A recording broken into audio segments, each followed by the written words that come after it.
I wanted to start out today, of course, with Moneyball, with the other big news from last night, of course, the World Baseball Classic, which ended there in Miami.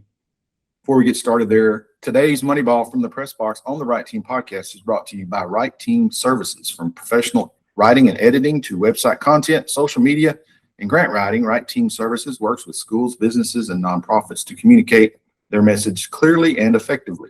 If you need words that work for you, trust Right Team Services to help you find your voice. Learn more today at rightteamservices.net about how we can help you tell your story. Okay, Matt, first thoughts off the top of your head, which is cleanly shaven, as I see there. So good job at the barbershop. But what are your first thoughts coming off of that championship game last night? I mean, it was good stuff. It was high energy. You and I talked about the passion of the game, for how it just seems the fan bases for the Dominican and for Venezuela just seem desperate for it. That showed. I do want to give props to Team USA. The home run by Bryce Harper, that was. You could have gone quietly into the ninth, and instead you rose up, and all of a sudden it looked like that game was back on an even keel, and then Venezuela just answered right back in the top of the ninth. I don't know. I mean, it was good. It was more good baseball. I can't sit here and say, well, it wasn't as good because my team didn't win. I mean, I wanted Team USA to win, obviously, but it's still really, really good, I thought. I thought it was great for baseball. Just really this last whole week, just the atmosphere. And again, Team USA fans, I want to be clear, did show up throughout most of the tournament. Yeah.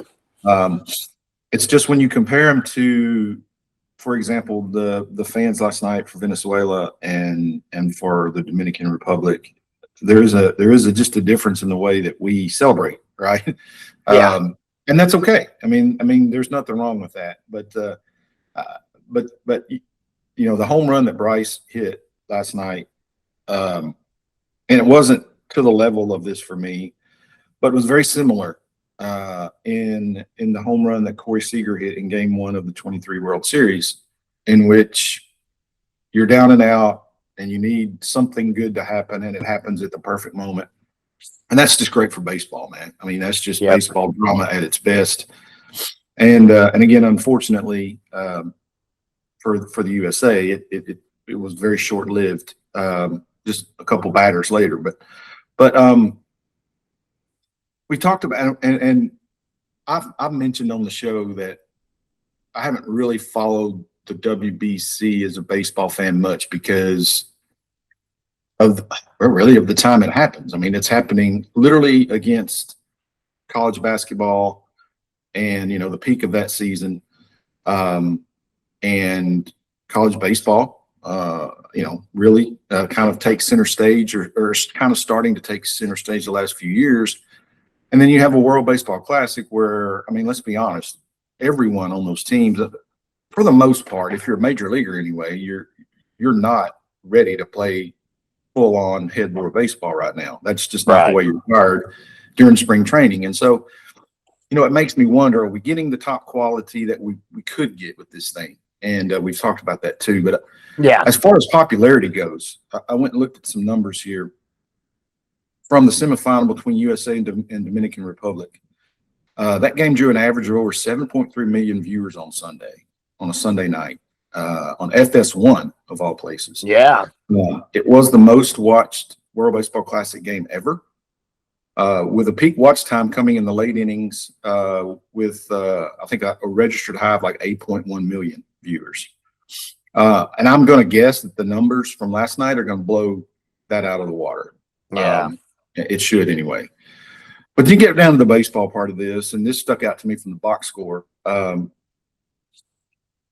USA had 3 hits last night. One of those, of course, which was the game-tying home run. Of course, that's a big one. But man, you can't win most any night in baseball. Certainly not in a championship setting when you only have 3 hits.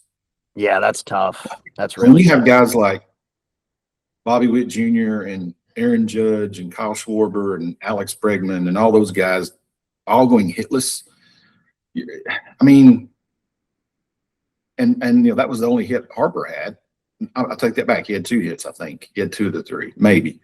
But in any event, you can't win a ball game with that type of offensive performance. It's just not going to happen.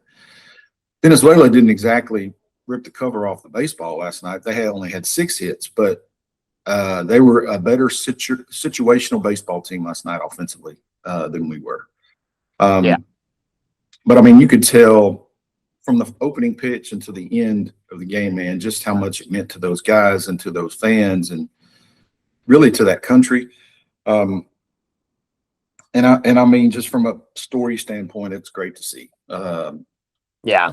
Because now the cool thing is those guys are going to go back to their relative baseball teams today, and we're going to get started on Major League Baseball starting next week.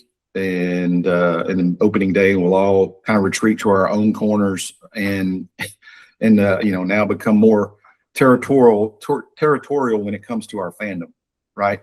Yes, sir.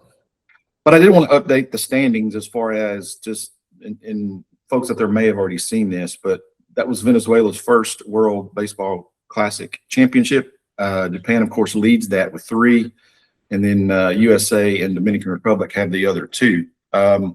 Look, man, I'm hoping that we can find a way that this can even take on more significance just in terms of popularity. And again, I really only see the only solution to that is being willing to give up your all-star game once in a while. I think you're right. That makes you brought that up yesterday. I think that kind of excuse me makes sense is about the only thing that does make sense. If I hear more people saying that, and I'm really on board with it.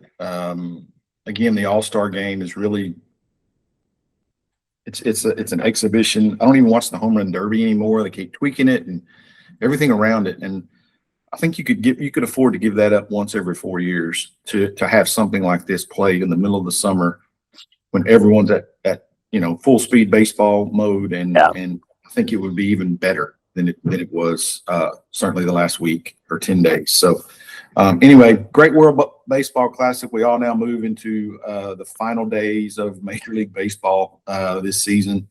And it was good to have this moment where we could just celebrate it and not worry about upcoming labor issues. Yeah. Who knows? We may have to really be tuning into Venezuelan and Dominican League baseball in the future.